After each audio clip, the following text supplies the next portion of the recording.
Greetings, Exiles. Just a quick reminder, this isn't a usual League starter.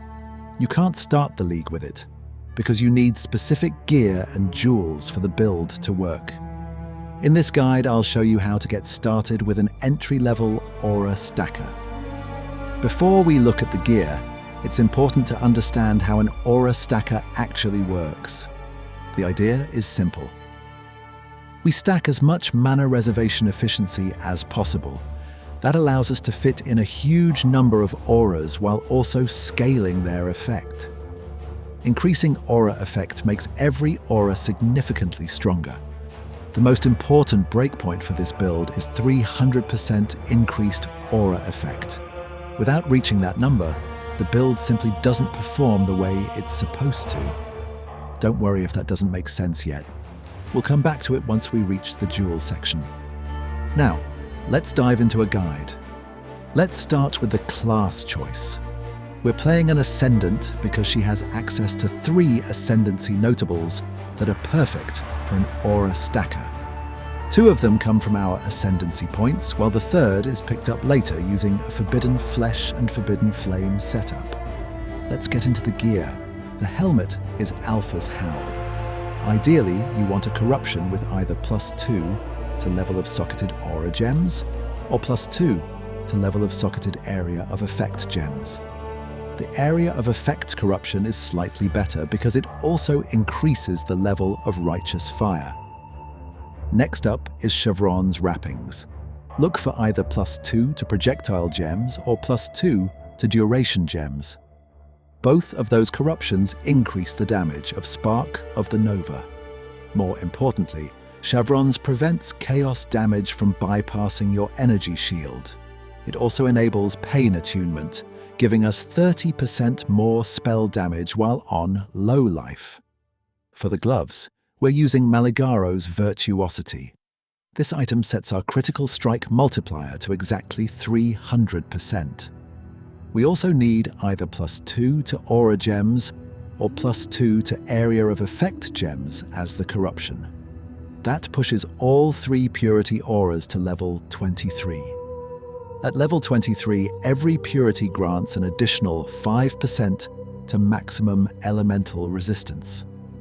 This is exactly why the 300% aura effect breakpoint is so important. Once our aura effect scales those purities, we reach the maximum resistance cap of 90%. That single interaction is one of the biggest defensive layers in the entire build. For the boots, we're using rare crafted paladin boots. Our priority is getting as much armor and energy shield as possible. After that, look for chaos resistance, intelligence, and life regeneration. Craft movement speed together with 100% chance to avoid being chilled. For the Eldritch Implicits, we're looking for increased life regeneration rate and 5% increased action speed. Our amulet is Jinxed Juju. Prioritize the highest possible roll on increased effect of non-curse auras from your skills. After that, get as much chaos resistance and intelligence as your budget allows. For the Anoint, we're taking Champion of the Cause. Our first ring is Vivinsect. This ring gives us +5 to the level of socketed aura gems, 25 to all attributes, and an unveiled modifier with up to +35 strength and dexterity. The important interaction here is Smite. By socketing Smite inside Vivinsect, we completely ignore the increased mana reservation downside while gaining a level 26 Smite aura. That gives us a massive damage boost. On top of that, Vivinsect also provides life regeneration and reduces the mana cost of our skills, depending on the number of corrupted and uncorrupted items we have equipped. For the second ring, we're using a Crusader Influence Nameless ring. Look for Flat Energy Shield, Increased Energy Shield, Chaos Resistance, and any additional intelligence or life regeneration you can get. Our shield is Prism Guardian. Just like the helmet and gloves, we're looking for either +2 to aura gems or +2 area of effect gems. Prism Guardian allows socketed gems to reserve life instead of mana, while also providing 30% increased reservation efficiency. For the belt, we're using a Crusader-influenced Stygian Visor. Our priority is as much flat energy shield and increased energy shield as possible. After that, look for chaos resistance and strength. Finally, we have our weapon. Nebulous is one of the strongest scaling uniques in the game for this archetype. It grants 10% increased elemental damage for every 1% of increased maximum elemental resistances. Since we're reaching 90% maximum resistances, Nebulous ends up giving us roughly 450% increased elemental damage, together with 20% increased cast speed. The version shown in the path of building uses a completely basic Nebulous. Now that we've covered the gear, let's move on to the flasks.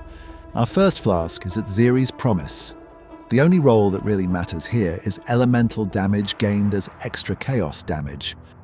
Next is a Granite Flask.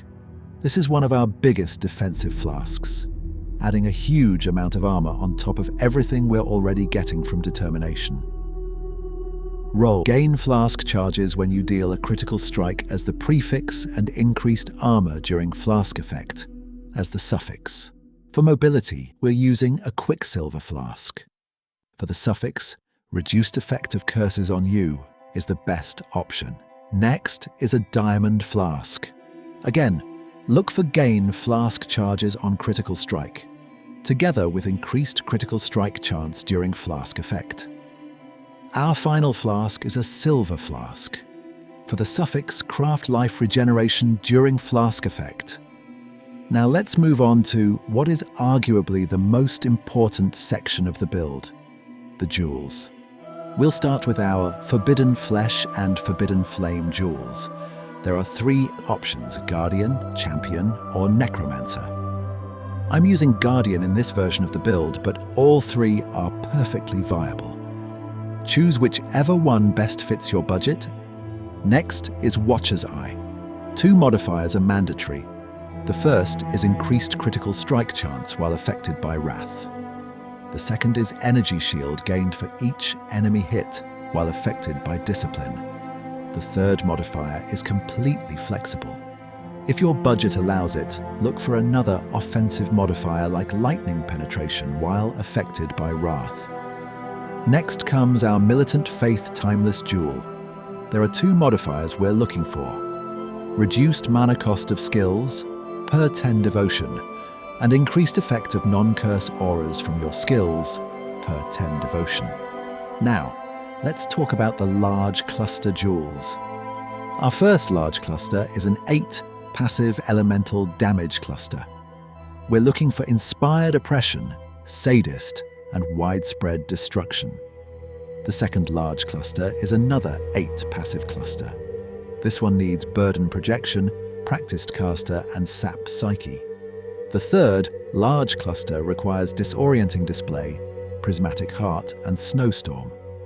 Don't substitute these combinations. Even if another jewel has the same notables, their placement can be different. That small difference can easily cost you 2 passive points. Next come the medium clusters. We're using 2 projectile damage clusters. Both of them need aerodynamics together with Streamlined. After that, we're using 2 Herald clusters. Each one needs Endbringer and Purposeful Harbinger. Purposeful Harbinger is one of the strongest mechanics in the build. It increases the effect of all non-curse auras, affecting you for every Herald you have active. Without these clusters, reaching our aura effect breakpoint would be much more difficult. Finally, we have our small clusters. We're using 6 3 passive mana reservation efficiency clusters. Every single one needs introspection. Now all that's left is putting everything together.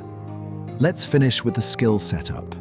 Now that we've covered the gear, flasks, and jewels, all that's left is putting everything together. Our main skill is Spark of the Nova. We're linking Sparker with Inspiration, Spell Echo, Arcane Surge, Increased Critical Strikes, and Lightning penetration. For additional damage, we're also running Righteous Fire. Next is Smite. For movement, we're using Leap Slam.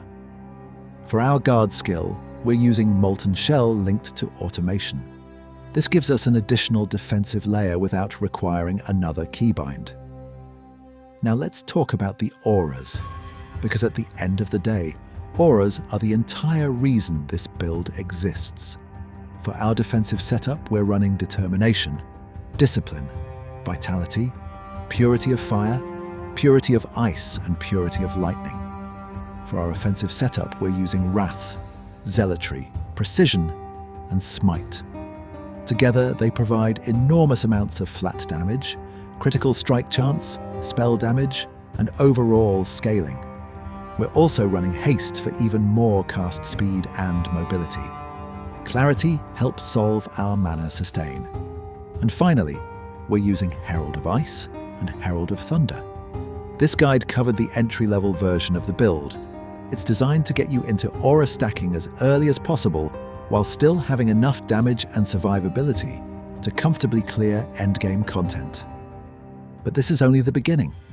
In the next video, we'll take this build much further with a significantly higher investment version, stronger gear, more damage, and even better survivability. So if you don't want to miss that guide, make sure to subscribe. Thanks for watching, and stay sane, Exile.